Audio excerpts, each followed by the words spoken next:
Good morning, everybody. Chris Prophy, Musically Obsessed. All right, today, early this morning, I'm going to rank and talk about the Kiss solo records. Now, this is nothing new. I know everybody has probably talked about the Kiss solo records. Everybody sort of has their idea about which one is the best, which one is the worst.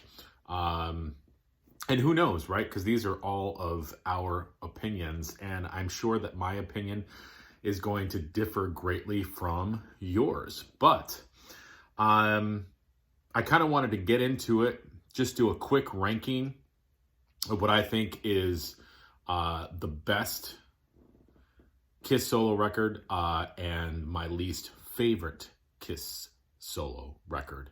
And then I'll talk about some of my songs that I like on the albums and songs that maybe I don't really care for too much. So let me get into it. Now, my all-time favorite Kiss solo record is going to be a little controversial because this is my favorite Kiss solo record, Peter Criss's solo record.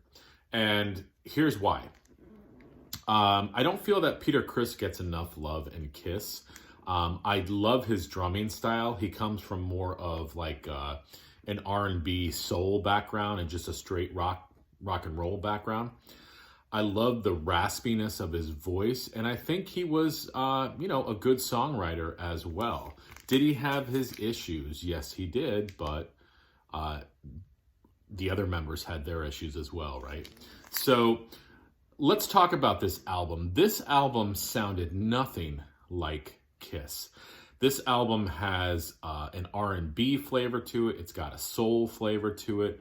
Early rock and roll, and some soft folk elements as well. But I just think the diversity of this album and the way that Peter Criss sort of took this idea and just ran with it and was like, you know what?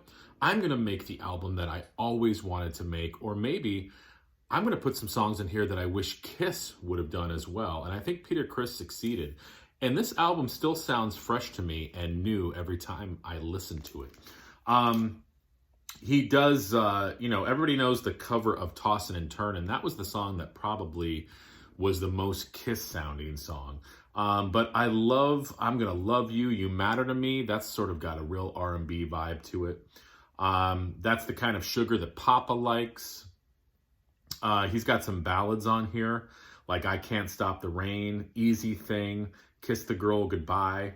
I love Hooked on Rock and Roll. It's just a fun album. And like I said, the diversity of it and just the way that the songs are presented, to me, it still sounds fresh today. Love this record. This will always be my favorite of the solo records. Excuse me. So I know right off the bat that some of you are going to have an issue with that because most people probably put that as their least favorite. Next. And, I thought about this quite a bit, and I've listened to these records, on CD in my car, on vinyl here.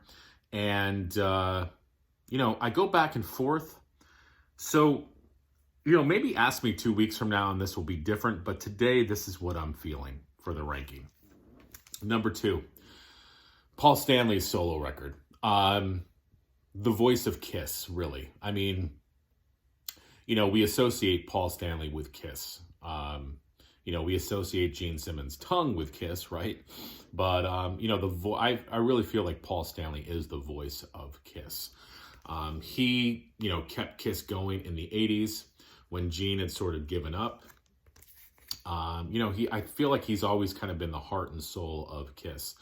And this record sounds like Kiss.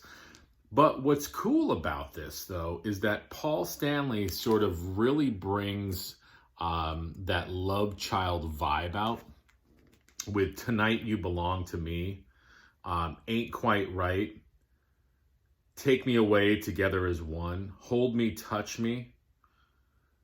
So there are some ballads on here. And Paul Stanley does those so well. They were sort of like the power ballads before there were power ballads. You know, say what you want about the song Hold Me, Touch Me, Think of Me When We're Apart. That song is killer. And I don't know if it was released as a single or not, but it should have been. That was a great, great song. What was the other one? It's All Right, Love in Chains. You know, Paul took some risks on this album as well. Some of the instrumentation, especially in the song Goodbye, you know, there's some different sounds that he was playing with as well. And like I already said, the ballads are really cool. This album sounds fresh as well. Really, really good stuff. And again, you know what? And before I go even further, I love all of these records. I'm a huge Kiss fan. And I'm not knocking any of these albums. I'm just sort of trying to put them in some sort of a ranking. But again, I love all these records. I love the idea of 4 members making 4 solo records. You know, that was unheard of in 1978 and really unheard of now. Pretty amazing. They were like the Beatles of hard rock. All right. Number 3. I went back and forth with this one. I almost switched it right before the video, and then I had to go this route. Number 3, Ace's solo record. And for a lot of people, this is their number 1 solo record, and I can see why. Ace was just, he hit it out of the park with this album. This album is probably the heaviest of the 4. He's on fire. Every song is, you know, is killer. Rip It Out, Speeding Back to My Baby, Snowblind, Ozone, What's on Your Mind, New York Groove, which is a killer song. I'm in Need of Love, Wiped Out, and Fractured Mirror. I mean, Ace was just, he had something to prove with this record. And, you know, for some reason, though, I just always go back to the Paul Stanley, and the Peter Criss albums before this. Not to take anything away from this album, but this album is amazing. I think probably the only thing that would detract for me a little bit is Ace's voice. I've never been a huge fan of his voice. I mean, it's very, you know, he knows what to do with it, and he knows not to put it and push it into certain realms that he can't do. But there's just something about his voice. I love the voice, but that detracts for me a little bit. And I think it takes away a little bit from this album for me. And just all of Ace's songs, even into like Fraley's Comet and things like that. I think what he's lacking in his voice sort of takes away a little bit for me in the songs. And again, nothing against Ace. I love Ace. I love his songs. I love this record. I love the Fraley Comet stuff. You know, I love all the solo stuff that he did with Kiss. But if there was one thing about Ace that I'm not too keen on, it would probably be his voice. The guitar playing, amazing. He was influential with just everything that he did with the guitar and the stage antics and the stage effects. And the songwriting on here is just top notch. Again, it's probably just his voice that takes away a little bit for me. But all in all, killer record. A lot of people have this as their number 1, and I can see why. For me, it's coming in at number 3. So you guys already know now what would be number 4, and that would be the mighty Gene Simmons. Now, this record still is amazing. Like I said, I love all of these records, but if I'm going to rank them, I got to put this at number 4. And one of the reasons is for the song When You Wish Upon a Star. I don't like that cover of the song. I think he should have just taken that away. I mean, I understand why he put it on this record. It just takes away from the album for me. But I mean, the songs are very strong. Radioactive, Burning Up with Fever, See You Tonight, Tunnel of Love, True Confessions. True Confessions sounds like it could have been like a Blue Oyster Cult song. Living in Sin, Always Near You, Nowhere to Hide, Man of a Thousand Faces, Mr. Make-Believe, See You in Your Dreams, which was a remake of the Kiss song.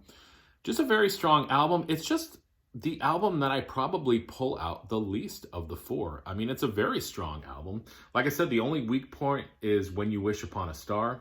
And again, that's the last song. So really, Everything before it is amazing. This is probably, and I think Kiss mentioned, not I think, I know they mentioned that the Beatles were a huge influence for them. Like the Beatles were a huge influence for everybody, right? But you can kind of hear the Beatles' influence in some of these songs, the arrangements, the vocals. Gene is an underrated bass player, and I love his vocals. I've always loved his vocals, and he does take some chances on this record. It sounds like, if I was going to say the two records that sound like Kiss, would be the solo album by Gene and the solo album by Paul. And probably because they are the voices of Kiss and they are the primary songwriters of Kiss. So even with that, he does take some chances, but it sounds like a Kiss record, which is a good thing. But it's just probably my least favorite out of the four. So again, I'll show you my ranking one more time. Peter Criss's solo record, number 1 for me. Paul Stanley's solo record, number 2. Ace coming in at number 3. And Gene, love you, but I got to put yours at number 4. So let me know what you guys think. Again, these are our opinions. You might totally differ from me, which is fine. I'd like to know what you guys think. And again, I love all the records. I love Kiss, but I wanted to rank these for you. Peter Criss will always be my favorite. Paul will probably always be number 2. I think probably Ace and Gene might go back and forth. Like, ask me 2 weeks from now and I might put Gene before Ace. Maybe. It's tough. But I think my number 1 and number 2 will always stay the same. But listen, enjoy your Monday. Cheers. I'm going to listen to side 2 of Aces.